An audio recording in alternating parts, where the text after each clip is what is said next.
Justin Lamontagne here, and I want to share with you my biggest tips heading into the summer about how to get the most enjoyment out of your beer. And they are, frankly, really easy tips. They are: drink beer out of a clean glass and make sure that you pour a proper head on your beer. Now, let me demonstrate, because it's one thing for me to say it to you, but when science tells you, I think it's important that you listen. So, these two glasses here represent stomachs. My stomach, your stomach.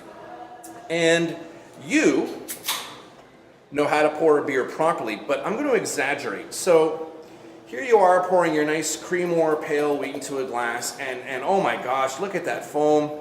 You know, I've been introduced as a beer professional, and I just poured a beer with that amount of foam on it.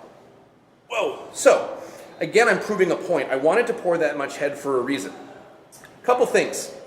Before I opened the can, where was the beer and where was the foam?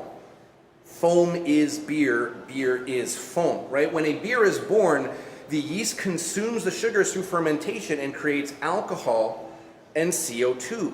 So if CO2 is a big part of what defines that sugary bready wort as a beer, I want to see it in my glass, right? And you'll notice as I've been talking, I poured about 4 fingers and the thumb of head on there, but as I've been talking, it's already started to level out, and the weak foam is reverting back into liquid beer, and the strong foam is staying nice and hearty foam, and it's doing something as well. One of beer's biggest enemies is oxygen.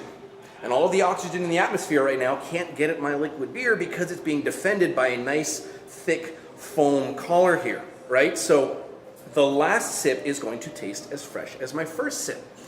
So now what we'll do, I'm going to pour my beer, and I don't know anything about how to pour a beer, and I say, don't rip me off. I don't want any head on my beer. I don't want to feel bloated and gassy.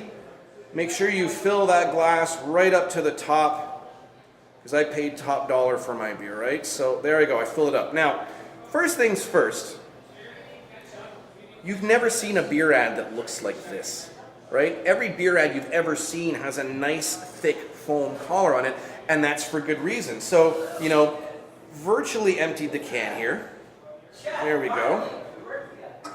Now with this one over here, because I've agitated it, my nice rocky foam collar, look at that ice cream cone that I'm going to be able to get, right? It just keeps building, it's nice and strong, right? And with my cream or pale wheat, I've chosen a rounded glass so that the liquid beer is going to be able to get under the foam, and I'm not going to be drinking that much. Now, you've seen beer ads. Again, it's a bit of an aggressive pour here.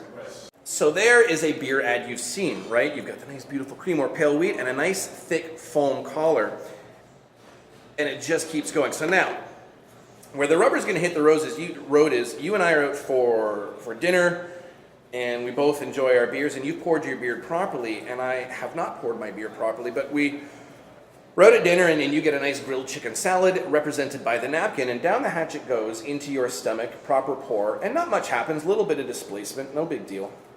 And I say, well, that sounds good, I'm going to get the same thing. And I ordered a grilled chicken salad, and into my stomach it goes, where I didn't pour my beer properly. And lo and behold, look at that aggressive explosion of foam billowing out of the glass because I didn't release the gas in my pour. Right? I was scared to pour foam on my beer, and I didn't release it, so the expansion is now happening in my stomach, making me feel fuller, making me feel more bloated. And the amount of times I've heard, I don't drink beer because it makes me feel bloated. It's not the beer's fault, right? You've got to be drinking it out of a beer clean glass with a nice proper head on it so you don't feel so bloated and gassy.